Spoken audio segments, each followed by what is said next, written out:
9.5.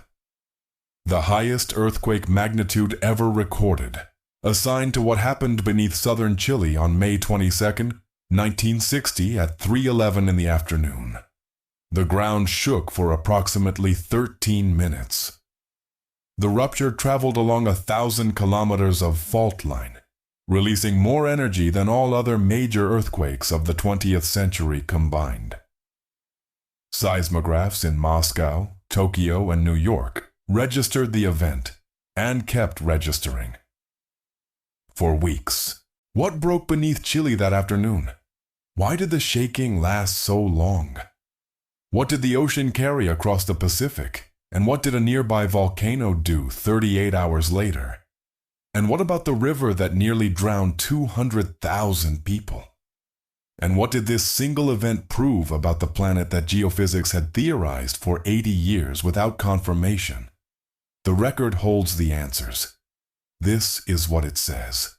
Buried Earth covers the events that get one paragraph in the history books and deserve an entire investigation. Subscribe if that's the version you want.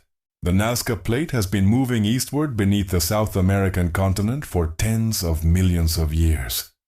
The rate is slow by any human measure, roughly 7 centimeters per year, about the pace of a fingernail growing. But that motion is continuous, and the fault where the two plates converge does not release tension gradually. It locks, it accumulates, and when it finally breaks, it breaks along its full length. On May 22, 1960, the locked zone gave way along approximately 1,000 kilometers of the Chilean coastline, from the area near Lebu, in the Biobío region, south to the Chiloé archipelago. The rupture did not happen instantaneously. It propagated southward at roughly 3 kilometers per second, which means the fracture was still opening hundreds of kilometers to the south, while the ground above the northern end was already in motion. The total rupture process lasted several minutes. That is why survivors described the shaking not as a sharp jolt, but as long, sustained waves moving through solid ground. Because the source was not a single break. It was a cascade, unfolding along a fault line longer than the entire coast of California. The displacement along the fracture plane reached an estimated 40 meters in some sections. 40 meters of rock movement underground, transmitted upward through 30 kilometers of crust, sustained for the full duration of the rupture. A standard shipping container is 12 meters long, 3 of them placed end to end. That is the scale of displacement along individual sections of a buried fault that no one on the surface could see. In 1960, plate tectonic theory had not yet achieved scientific consensus. The field measurements from Chile, coastal deformation mapped on the ground, fault geometry reconstructed from seismic records, would become part of the physical evidence that, within a decade, made subduction mechanics undeniable. The fault had been building toward this moment for centuries. It broke in minutes, and the planet registered every second of it. The earthquake did not arrive without warning. On May 21, 1960, the day before the main event, a magnitude 7.5 earthquake struck near the Arauco coast. Powerful enough to collapse weakened structures, drive families out of their homes, and push residents of Concepcion and smaller coastal towns into the streets or open fields for the night. Many did not go back inside. They stayed in cars, in yards, in open spaces, away from standing walls. Whatever the reason, instinct, caution, the memory of what the walls had just done, that decision kept a measurable number of people alive for less than 24 more hours. At 3:11 in the afternoon on May 22nd, the ground moved again. This time there was no comparison. In Valdivia, one of southern Chile's principal cities, built on low ground at the confluence of the Calecal and Valdivia rivers, witnesses described the earth as losing the properties of solid material. The shaking did not build gradually. It arrived at full intensity within seconds and did not stop. People standing in open streets could not remain upright. The ground beneath them moved in visible longitudinal waves, not metaphorically, but physically, the surface undulating like the skin of something alive. Buildings that had survived the foreshock the previous day didn't survive the second event.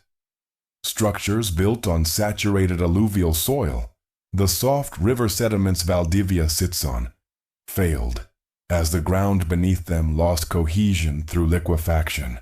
Sustained shaking causes waterlogged soil to temporarily behave like a liquid, pulling foundation support from anything built above it. The process is well documented in geotechnical literature. In Valdivia on May 22, 1960, it was visible from the street. The shaking lasted long enough that survivors could observe consequences mid-event. Cracks opened in pavement. Walls that had held through the first minute fell during the third. The Calle River rose as the land beside it subsided.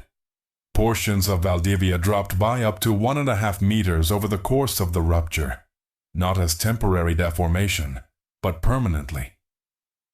The city did not return to its former elevation. Parts of it never would. The official Chilean death toll from the earthquake and subsequent events was recorded at approximately 1,655 people. Given a rupture of that length across a populated coastline, seismologists would later note that figure as anomalously low, and point to the May 21st foreshock as one of the principal reasons people were already outside and away from collapsing structures when the main event arrived. The ground was still moving when the ocean began to respond. The shaking stopped. The planet did not. Every elastic solid has natural frequencies at which it vibrates when struck. A tuning fork, a bell, a steel beam. The frequency depends on the material's composition, density, and geometry. Geophysicists had theorized since the 19th century that the Earth, as a spherical elastic body, should have the same property.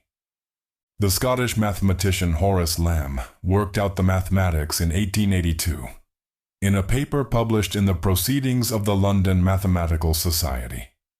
The equations predicted specific oscillation frequencies for a planet of the Earth's known density and dimensions. What was missing was an earthquake large enough to excite those modes at a level any instrument could detect. On May 22, 1960, that threshold was crossed. At the California Institute of Technology in Pasadena, seismologist Hugo Benioff, working with geophysicist Frank Press, had developed a long-period seismograph designed to detect very slow ground motions, the kind that standard instruments filtered out as irrelevant noise. In the days following the Chile earthquake, those instruments registered something that aftershock records could not explain. Periodic, rhythmic oscillations, continuing long after the shaking had stopped, not the irregular signal of a fault still settling. Precise, repeating frequencies, sustained hour after hour. Two independent teams confirmed the same signal. Naomi Ness, Louis Slichter, and Clyde Searle at UCLA's Institute of Geophysics recorded it on separate instruments. Leonard Alsop, George Sutton, and Morris Ewing at Columbia University's Lamont Geological Observatory found identical data. 3 laboratories, 3 instrument arrays, 1 result. The Earth was oscillating at its own natural resonant frequencies. The gravest mode, the slowest, deepest vibration the planet produces, had a period of approximately 54 minutes. The Earth was completing 1 full oscillation cycle every 54 minutes. That signal remained detectable for weeks. All 3 teams published their findings in the Journal of Geophysical Research in 1961, confirming what Lamb's equations had predicted 79 years earlier. It was the first time a property of the Earth that scientists could only calculate had finally been measured directly. The buried truth of May 22, 1960 is not the magnitude. It is that the earthquake was large enough to turn the entire planet into an instrument, and 3 separate laboratories, on 3 separate continents, were listening when it played. The same fault displacement that bent the Chilean coastline also lifted the seafloor. When approximately 1,000 kilometers of ocean bottom shifts vertically, even by a fraction of that 40-meter fault slip, it displaces an enormous column of water directly above it. That water moves outward in all directions at a speed determined by ocean depth. In the open Pacific, where the water column averages 4,000 meters, the tsunami traveled at approximately 750 kilometers per hour, the cruising speed of a commercial jet aircraft. In open water, the wave itself was less than a meter tall, undetectable from a ship's deck. Its wavelength stretched hundreds of kilometers. The energy it carried was proportional to the entire displaced water column, not just the surface.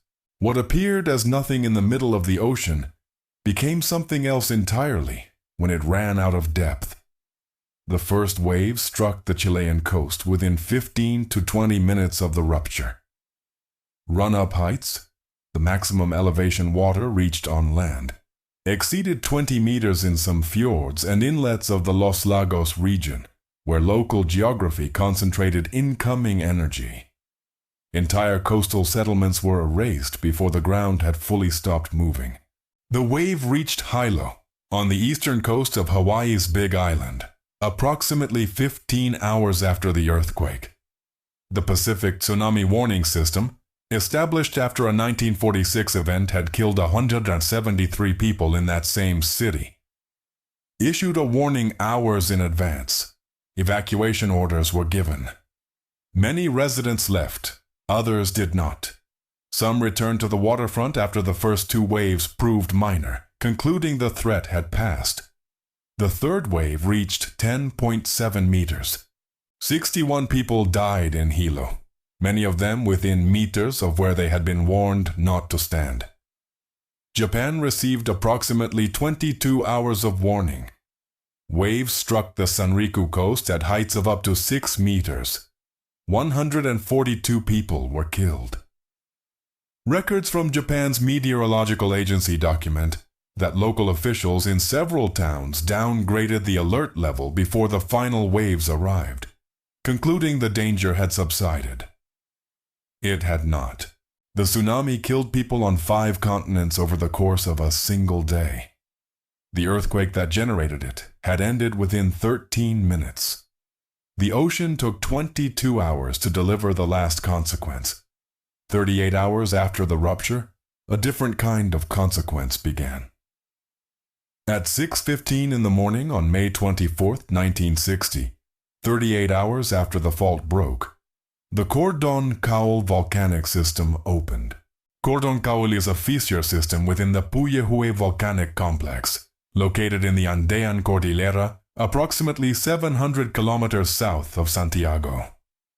It sits directly above the same subduction zone that had just released the largest earthquake in recorded history.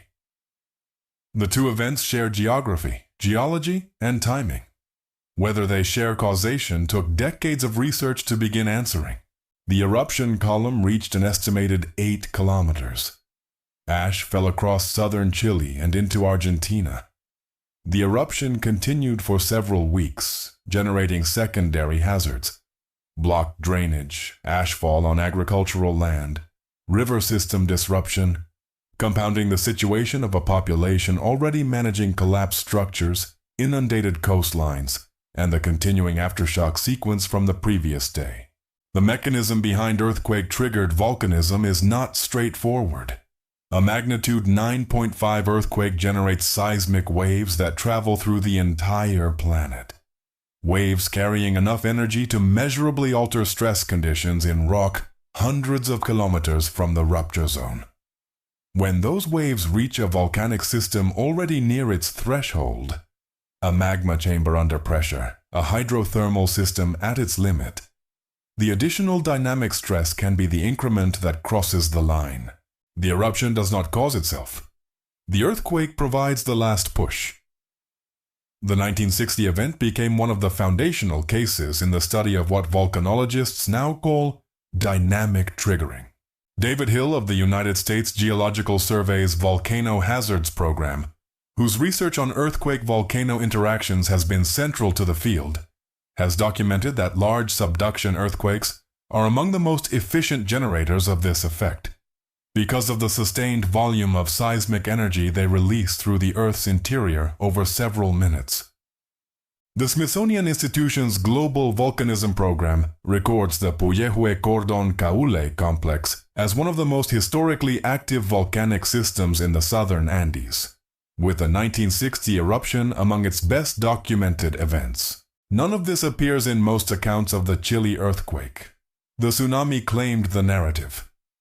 But 38 hours after the fault broke, a mountain opened, and the same subduction zone that had shaken the planet was still producing consequences no one had finished counting. On the same afternoon, the fault ruptured. The earthquake triggered hundreds of landslides across the Lake District of southern Chile. Most were local, saturated hillsides collapsing into streams and valleys, blocking small waterways, reshaping terrain that no one would survey for months. One was not local. The San Pedro River is the single outflow of Lake Riñihui, a glacial lake sitting approximately 40 kilometers upstream from the city of Valdivia. When a massive landslide buried the river channel near the lake's outlet, Lake Riñihui lost its only drain. Water that normally flowed through began to accumulate. The lake level started rising. Within days, Chilean hydrologists and government engineers documented what was developing. A natural dam composed of loose earthquake-dislodged debris was holding back a lake that grew larger with every rainfall. The San Pedro River Valley below was the only drainage corridor for that water.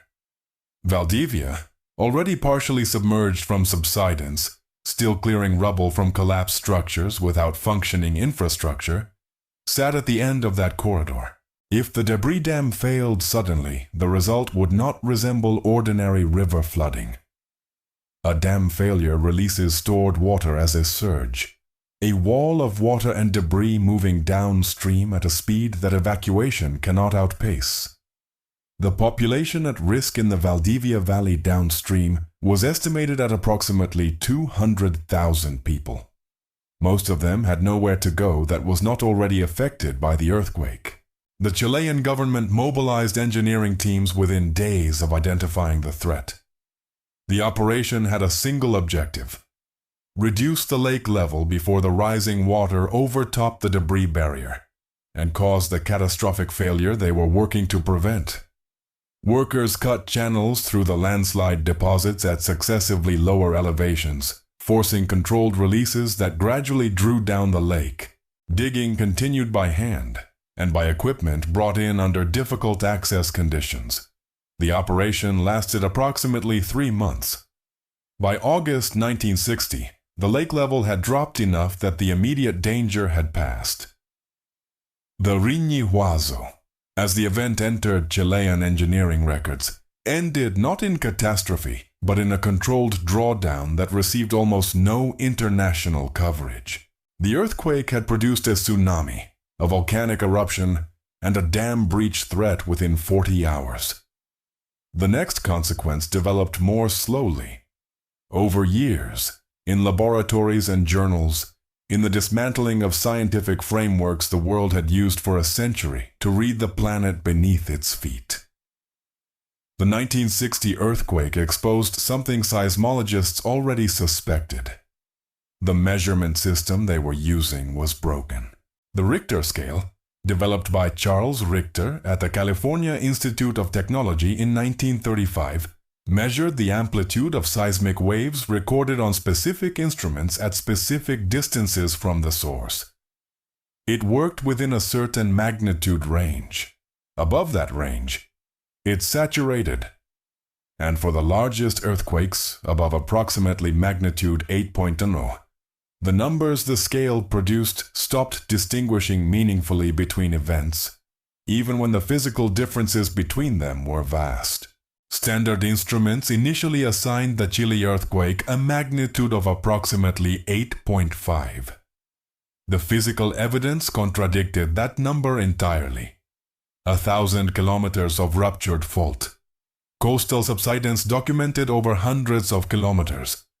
Free oscillations detectable for weeks on instruments across 3 continents. A tsunami reaching Japan 22 hours later at 6 meters. None of it was consistent with an 8.5. The scale had no mechanism to express what had actually happened. Hiro Kanamori of the California Institute of Technology spent years developing the solution. His 1977 paper in the Journal of Geophysical Research introduced the concept of seismic moment, a value calculated from the area of the fault that ruptured, the average slip along that fault, and the rigidity of the surrounding rock. Applied to the 1960 earthquake, it produced a moment magnitude of 9.5. In 1979, Kanamori and Thomas Hanks of the United States Geological Survey published a unified moment magnitude scale, designated MUWAI, in the same journal. That scale is the one seismologists use today for every earthquake measured anywhere on Earth. The earthquake also exposed a gap in global seismographic infrastructure. In 1960, seismograph networks were nationally operated, unevenly distributed, and built around incompatible instrument standards. The free oscillation data had required specialized long-period instruments that most observatories did not have. Within 2 years, the United States government, motivated partly by the need to monitor nuclear tests, funded the worldwide standardized seismograph network. By 1967, 120 stations on 6 continents were transmitting comparable data on identical instruments for the first time in history. The fault geometry, the coastal deformation patterns, the rupture mechanics reconstructed from global seismic records.